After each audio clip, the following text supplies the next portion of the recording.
आता पहिल्या दिवसापासून मला मंत्री महोदयांनी विचारलं सुजयच्या बद्दल काय, मी बोललो त्याचा तर IBचा रिपोर्ट आहे, तो निवडून येतोय.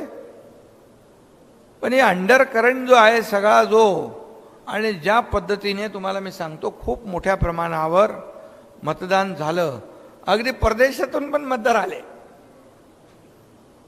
हे शिकण्यासारखं आहे. आणि म्हणून यामध्ये आता मी काही जास्त डिटेलमध्ये जात नाही.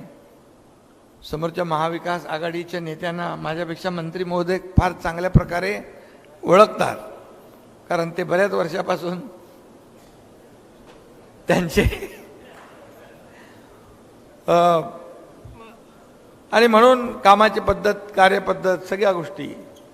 आणि म्हणून इथं आता मी एवढंच सांगेन, जे झालं गेलं आता आपण त्याच्या मागे जायचं नाही.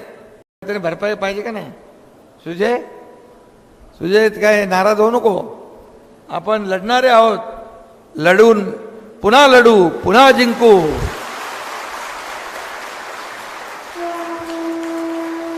लोखंडे आहेत तिकडे, कारण आपण लढणारे आहे, रडणारे नाही. आणि म्हणून बघा, आता तुम्हाला सांगतो मी, काही आपल्या जागा जिंकलो तिकडे आम्ही ती EVM मशीन हॅक केली, त्यांच्या जागा जिंकल्या तिकडे EVM चांगली आहे.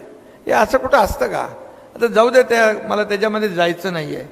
पण एकच आपल्याला सांगतो, सत्य हे सत्य असतं.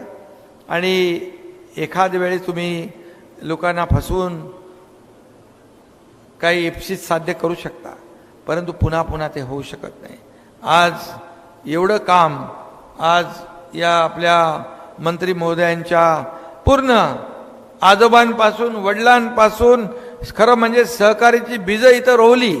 आज एवढं मोठं सगळं त्यांचं संघटन आहे, आणि ह्या सगळ्या हजारो लाखो लोक त्यांच्या संपर्कात आहेत. परंतु आज काही खोट्या नरेटिव्हमुळे हा तात्पुरता आनंद आहे, हा तात्पुरता आणि आसुरी आनंद त्यांना घेऊ द्या. पण सुजय, उद्याचा दिवस आपलाच आहे हे लक्षात ठेव.